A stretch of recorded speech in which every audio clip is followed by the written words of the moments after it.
अस्सलामुअलैकुम, नमस्कार, आदाब। मैं साजिद हुसैन और आप देख रहे हैं चाकुलिया टाइम्स।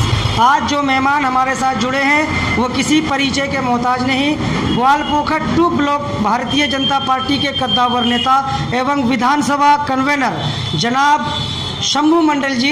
इनके पास हम चंद सवाल लेकर हाजिर हुए हैं और जानने की कोशिश करते हैं कि इन सवालों पे इनकी क्या राय है। तो सर, सबसे पहले तो आपका बहुत बहुत स्वागत है हमारे चैनल में।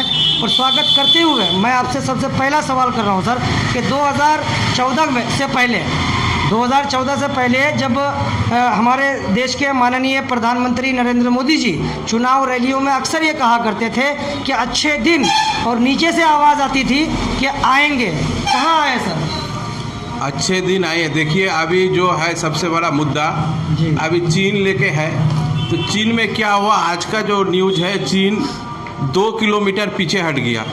इंडिया का प्राइम मिनिस्टर जब भी कहीं जाता था बाहर विदेश में, नरेंद्र मोदी छोड़ के, तो वो लोग पॉकेट में हाथ घुसा के जाते थे और हाथ घुसा करके चले आते थे। कोई डिप्लोमेटिक पॉलिसी वो लोग सही नहीं करते थे। नरेंद्र मोदी जब से प्रधानमंत्री हुए हैं, जो विदेश जो दौरा किए हैं, उसका बड़ा प्रभाव है। आज 192 देश जो है उसमें 184 देश भारत को सपोर्ट किया है, इंडिया को सपोर्ट किया है। और चीन आज वो डिप्लोमेसी पॉलिसी के वजह से आज पीछे हटने में मजबूर हो गया। ये अच्छे दिन है तो और क्या है। और जो अभी जो चल रहा है कोरोना वायरस में अभी रेशन व्यवस्था को पूरी फ्री कर दिया नरेंद्र मोदी नवंबर तक, जहाँ ममता बनर्जी ने तो अगले साल जून तक कर दिया सर। वो ये भी कह रही कि हम आटा भी देंगे। देखिए, 10 किलो अभी फ्री किया है नरेंद्र मोदी। 5 किलो जो पाता था आम आदमी वो, और एक्स्ट्रा 5 किलो चावल या गेहूँ। चावल जहाँ जहाँ चावल चलता है चावल, जहाँ गेहूँ चलता है गेहूँ। और उसके अलावा 1 किलो करके दाल हर एक महीना 3 महीना दिया। लेकिन ये ममता बनर्जी ने अभी तक 2 माह का दाल खा गया, चोरी करके खा गया ममता बनर्जी का पार्टी। 1 महीना का दाल दिया और 1 महीना का चावल, अप्रैल महीना का चावल अभी तक पब्लिक को नहीं मिला। और रहा जून तक तो वो रहेंगे नहीं, उसका टाइम तो है अप्रैल तक। वो इलेक्शन होगा, इलेक्शन के बाद किसका सरकार होगा नहीं होगा, तब जाके अगला कदम लागू होगा। लेकिन उन्होंने ये तो बता दिया कि 2021 के जो जून के महीने तक पश्चिम बंगाल सरकार सभी लोगों को जो है राशन फ्री मुहैया कराएगी और उसमें आटा भी होगा। और केंद्र की नरेंद्र मोदी सरकार ने नवंबर तक का ऐलान किया। उस दिन जब प्रधानमंत्री जी लाइव आए थे, उन्होंने किसानों की बात की, मजदूरों की बात की, और ये सोच रहे थे लोग कि शायद चाइना पे कुछ बोलेंगे, लेकिन चाइना पे तो कुछ बोले नहीं सर। लेकिन आपसे अभी पता चल रहा है कि आज चाइना 2 किलोमीटर पीछे चला गया। लेकिन 60 किलोमीटर अंदर आके अगर 2 किलोमीटर पीछे चला जाता है तो इसे हम कामयाबी कैसे माने सर? नहीं, 7 किलोमीटर कभी प्रधानमंत्री कभी भी नहीं बोला है जो इंडिया में वो लोग का कैप्चर है। प्रधानमंत्री जब भी वक्तव्य दिया है, आप लोग सुनेंगे टीवी में, रक्षा मंत्री जी तो कह रहे हैं कि सर नहीं, कभी नहीं बोला है। प्रधानमंत्री कभी तक नहीं बोला है जो कोई भी कैप्चर किया है इंडिया अपना पोजीशन में ठीक है। और जो आज का जो खबर है, आज 2 किलोमीटर पीछे चीन हट गया है, अपना सीमाना में चला गया है। वो अपना सीमाना से 2 किलोमीटर पीछे चला गया। तो और ये रहा आटा और गेहूं का बाद ममता बनर्जी बोलता है ये ढोकसला है। ये जून महीना तक जो बोला है उसका तो पावर ये है अप्रैल तक। उसका बाद इलेक्शन होगा, इलेक्शन में कौन आएगा, क्या करेगा नहीं करेगा, वो बात और अलग बात है। ये तो अभी जो घोषणा किया है प्रधानमंत्री, उसका तो अभी ना अप्रैल का चावल दिया है, ना 2 महीना का दाल दिया है। इस महीना का अभी चना देने का बात है, अभी तक नहीं मिला है पब्लिक को। तो ये तो ममता बनर्जी क्या कर रहा है, लेके अपने आप बांट रहा है, बोल रहा है हम लोग रिलीफ दे रहे हैं। एक सवाल सर मेरा आपसे और कि जब 2014 की हम अगर बात करें तो उस समय अंतर्राष्ट्रीय बाज़ार में कच्चे तेलों की कीमत 100 से 110 डॉलर प्रति बैरल हुआ करती थी। और आज की अगर हम बात करें, अंतर्राष्ट्रीय बाज़ार में कच्चे तेलों की कीमत 40 से 50 डॉलर प्रति बैरल है। लेकिन 2014 की अगर हम बात करें तो उसमें 70 रुपये पेट्रोल और तकरीबन 60-62 रुपये डीजल।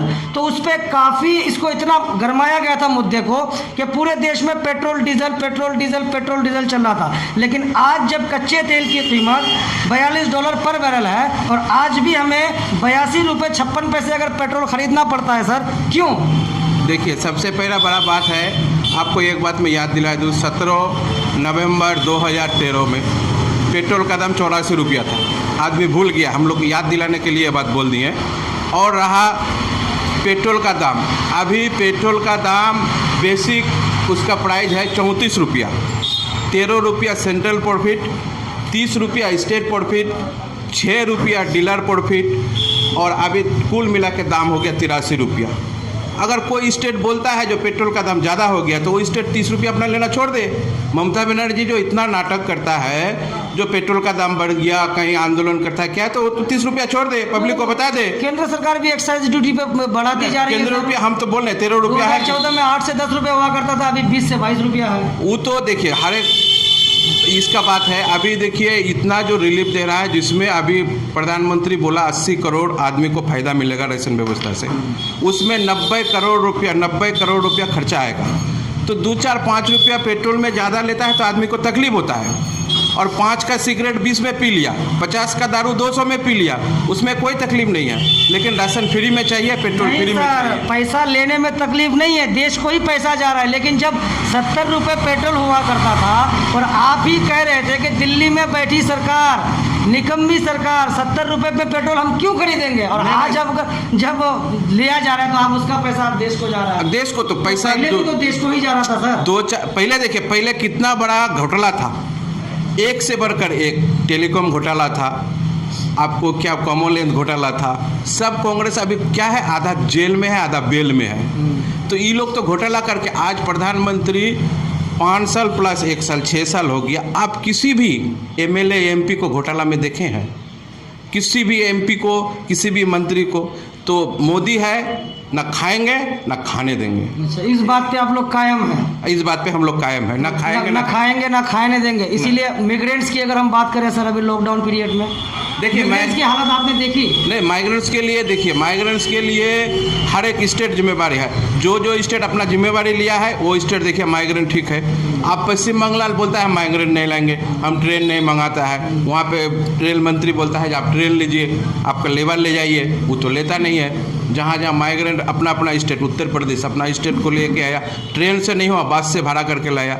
लेकिन अपना आदमी को, माइग्रेंट हो चाहे स्टूडेंट हो चाहे आम आदमी हो, किसी को भी वो अपना स्थान में लेके। केंद्र सरकार तो कोई व्यवस्था कर सकती थी ना सर, कि जो जिस राज्य के हैं उनको उस राज्य तक पहुंचाया जाए, कोई व्यवस्था। अच्छा, लॉकडाउन से पहले, लॉकडाउन करने से पहले भी 5-7 दिन के लिए छूट दे सकते थे कि 5-7 दिन के अंदर, 1 हफ्ते के अंदर जो जहाँ के हैं आप वहाँ पहुँच जाइए।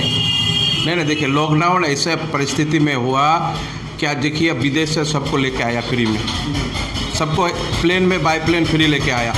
लेकिन उसके बाद क्या हुआ, ऐसा पोजीशन हो गया कि जो उसको लॉकडाउन करना था। अब इसके अंदर माइग्रेंट लेबर को तो वो तो उसका आ गया, माइग्रेंट लेबर को वो तो राजनीति है, इसमें पूरी राजनीति है। ये बड़ा समझना मुश्किल है, ये राजनीति कौन के आगे जाके पकड़ा पड़ेगा। सब पश्चिम बंगाल सरकार की तरफ से हमेशा ये कहा जाता है सर कि केंद्र की नरेंद्र मोदी सरकार पश्चिम बंगाल सरकार के साथ हमेशा सौतेला व्यवहार करती है, और वो उसी तरह से राजनीति कहता है। अमित शाह जी का अलग बयान आ जाता है, और राजनाथ सिंह का अलग बयान आ जाता है। देखिए ममता बनर्जी, एक यूसी होता है, यूटिलाइजेशन सर्टिफिकेट, तो वो उसको देना पड़ता है। आप कहीं से भी लीजिए, अगर से स्टेट जिला परिषद को देता है पैसा, या स्टेट आपको पंचायत को पैसा देता है कोई भी काम के लिए, कोई भी स्कीम के लिए, उसके लिए यूटिलाइजेशन सर्टिफिकेट देना पड़ता है। लेकिन ममता बनर्जी अभी तक यूटिलाइजेशन सर्टिफिकेट सेंट्रल को नहीं दिया है। तो सेंट्रल बोलता है तुमको इतना पैसा दिए, कहाँ तुम खर्चा किए। 9 जून के सभा में हम लोग का जो वर्चुअल रैली हुआ था, हम लोग का मंत्री अमित शाह जी बोले थे, जो हम इतना पैसा दिए, हमारा पास अमाउंट है, हम बोल नहीं सकते हैं, इतना पैसा दिए, इतना पैसा का आप हिसाब दीजिए, आपका जो पैसा है वो आप पैसा ले जाइए। लेकिन ये हिसाब बोलता है हम लोग हिसाब नहीं देंगे। ज्योतिर्प्रिय मल्लिक बोलता है हम लोग का किसको हिसाब देंगे। तो सबका ऊपर सबको ही होता है, सबको हिसाब देना पड़ता है। भारत का संविधान ही वैसा है, लेकिन ये तो संविधान मानता ही नहीं है। ये तो आदमी को देखिए, अभी आयुष्मान भारत ये लागू नहीं किया, ये एक देश एक रेशन कार्ड जब सेंट्रल चालू किया वो भी नहीं मान रहा है। अभी जो ये क्या बोलता है, और एक तो कुछ था, हाँ, वो जो कृषक सम्मान निधि उसको लागू नहीं करता है। अमित शाह जी बोला है आप अभी हमको लीज दीजिए, आपको 24 घंटा के अंदर हर एक कृषक का आदमी, हर चाषी का घर अकाउंट में पैसा घुस जाएगा, लेकिन ये देता नहीं है। इसलिए पश्चिम बंगाल का कृषक जो है वंचित है, आम आदमी वंचित है। आयुष्मान के 5 लाख रुपया उसका हेल्थ इंश्योरेंस है, लेकिन आम आदमी इसमें इलाज नहीं करा सकता। कहाँ सर, प्रधानमंत्री निधि योजना की बात करें, अगर पश्चिम बंगाल सरकार ने लागू नहीं किया है तो इसमें बीजेपी भी राजनीति करती है। जिन राज्यों ने इसको लागू किया है सर, वहाँ तो अभी तक पूरे जिन रजिस्ट्रेशन कर रखा है उनके अकाउंट तक तो पैसे पूरे पहुँचे नहीं। 6,000 की बात थी, लेकिन 2,000 करके 6,000 की बात थी, लेकिन अभी तक 6,000 किसी के अकाउंट में नहीं आए हैं सर। नहीं, देखिए हर एक अकाउंट में आए हैं, आगे अभी भी वंचित है। एक साल में 6,000, हाँ, 2,000 करके किस्तों में, 2,000 किस्तों में 6,000 करके घुस गया है। नहीं घुसा है तो घुस जाएगा, वैसा कोई बात नहीं है। 2,000 घुसा है तो 6,000 भी घुसेगा। और देखिए वो जो उजाला योजना के तहत उजाला, हर एक जो उजाला में कनेक्शन था, हर एक को 3 महीना का गैस मिला फ्री। आपका वो जो जनधन अकाउंट में 500 रुपया करके 3 महीना दिया लेडीज़ लोगों को। 500 रुपये से होगा क्या सर? नहीं होगा, तब भी तो दिया, तो कुछ ना कुछ तो दिया। मानते हैं कि हाँ। लेकिन 15 लाख की बात थी जनधन योजना। नहीं, 15 लाख कभी नहीं बोला है। बोले हैं क्या, ये बात का कोई प्रमाण नहीं है। क्या बोले हैं, अगर विदेशों से पूरा 2 नंबरी पैसा आ जाए तो हर एक का अकाउंट में 15 लाख रुपया हो सकता है। तो आ गया सर काला धन? नहीं, काला धन नहीं आया। काला धन का लिस्ट अगर खुलेगा ना तो सब चला जाएगा जेल में। ये दूसरा कार्यकाल चल रहा है सर। ये दूसरा, ये काला बोले ना, काला धन का अगर चिट्ठा खुल दे मोदी जी तो कोई नहीं रहेगा, सब जेल में घुस जाएगा। वो तो खुद ही कहते हैं जी, मोदी जी के सबको अंदर करवाएंगे, जो घोटालेबाज हैं, ये जो भी करप्ट आदमी है उसको जेल में करवाएंगे, फिर जाना ही पड़ेगा। उसका प्रोसीड्योर चल रहा है, घबराइए मत, बहुत जल्दी आने वाला है। हाँ, धीरे धीरे अभी विजय माल्या भी आने वाला है, और भी जो है विदेश में भाग के सब आने वाला है, सब घुसेगा, कोई नहीं बचेगा। इंतजार रहेगा सर, शायद ये 2026-27 तक आएंगे। लेकिन एक सवाल मेरा सर आपसे, हमारे यहाँ की पहली बार भारतीय जनता पार्टी के जो है सांसद यहाँ से चुना गया रायगंज लोकसभा सीट से, श्रीमती देवोश्री चौधरी जी, जब से यहाँ से जीत के गई हैं सर, या कहीं पे वो दिखाई दिए हो सर? देखिए, ऐसा क्यों है? सुनिए, एमपी का काम होता है देश को चलाना, और देश को चलाने के लिए, और वो एक मंत्री है, पूरा इंडिया का मंत्री है, वो आता है रायगंज आता है। रायगंज क्या बोलता है, जो इस्लामपुर आता है, आप लोग को क्या बोलता है, जो डीएम ऑफिस में, वो उसका जो काम है वो करता है। और उसका जो खामियाता भरने के लिए हर एक विधानसभा में, हर एक असेंबली कॉन्स्टिट्यूंसी में एक ऑफिस खुला है, जैसे ये ऑफिस है। इस इलाका का आदमी को कोई परेशानी ना हो, कोई मजबूरी हो, कोई काम हो, कुछ हो, तो वो अपना अपना विधानसभा ऑफिस में जाके अपना इलाका के में जाके वो अपना ये कर सकता है। कोई भी प्रॉब्लम हो आ सकता है, बता सकता है, उसका प्रॉब्लम का हल निकाल सकता है। तो वो बिजी आदमी है। हाँ, पूरा देश को उसको करना पड़ता है, तो इसलिए आदमी नहीं सोचे जो वो नहीं है तो काम नहीं है, वो देश के ही काम में लगे हुए हैं। देश के पूरे देशवासियों ने अपने अपने हल्के से अलग अलग सांसद चुन के दिए हैं सर, पूरे देश को चलाने के लिए। लेकिन जहाँ से आप चुन के जाती हैं, पहला फर्ज आपका बनता है कि आप वहाँ की हालत को सुधारें। नहीं, सुनिए, वो नहीं आता है, ऐसा बात नहीं। ये हल्का में रायगंज में आप देखिए, चकलिया में नहीं आता है तो नहीं सोचिए कि रायगंज में नहीं आता है, रायगंज में भी आता है। उसका काम तो डिस्ट्रिक्ट में है ना। हाँ, उसका काम डिस्ट्रिक्ट में जैसा काम होता है। आप लोग जैसे रिपोर्ट देते हैं कि इस तरह की हालत, जैसे आप चाकोलिया में है सर, चाकोलिया की हालत से आप वाकिफ हैं, कहाँ क्या है, इसकी रिपोर्ट आप उनको तो देते हैं, क्या ऐसा है, क्या मैसेज मिलता? कुछ होता ही नहीं है। नहीं, होता है। देखिए, यहाँ का मैसेज, हर एक मैसेज जाता है वहाँ उनके पास, वो वहीं से व्यवस्था लेते हैं। हम लोग को इन्फॉर्मेशन, हम लोग को बोलते हैं जो यहाँ क्या करना है, नहीं करना है। और सबसे बड़ा बात क्या है जानते हैं, ये टीएमसी का राज है। हाँ, तो यहाँ पे कोई काम के लिए जाइएगा तो सब आपको एडमिनिस्ट्रेशन लेके, पुलिस लेके, सब उन लोग का फेवर में है, टीएमसी का फेवर में। आप लोग को बोलेगा जाइए, काम ही नहीं होता है किसी का भी नहीं। लेकिन हम लोग चाहते हैं जो एमपी का जरिया इलाका का जो भी समस्या है, जो भी प्रॉब्लम हो, सॉल्व हो। तो धीरे धीरे सॉल्व हो रहा है, ऐसा बात नहीं हो रहा है। अब देखिए, एक टेंडर होने का बात है मंत्री का कोटा से, मंत्री एमपी का फंड से, लेकिन अब तक वो लॉकडाउन की वजह से नहीं हुआ है। होगा, इलाका का काम होगा, आदमी अपने आप जानेगा जो इलाका में क्या हो रहा है। ठीक है सर, बहुत बहुत शुक्रिया आपका, आपने अपना कीमती वक्त हमें दिया। तो ये थे चाकुलिया बीजेपी के कद्दावर नेता एवं विधानसभा कन्वेनर जनाब शंभू मंडल जी। इनसे हमने बात की, आपने देखा, आपने सुना। वीडियो पसंद आए तो ज़्यादा से ज़्यादा शेयर करें, लाइक करें, चैनल को सब्सक्राइब कर बेल आइकन को दबाएं। अगर इसको आप फेसबुक पे देख रहे हैं तो चाकुलिया टाइम्स पेज को लाइक करें। Cameraman video editor Javed Warsi के साथ मैं साजिद हुसैन, चाकुलिया टाइम्स।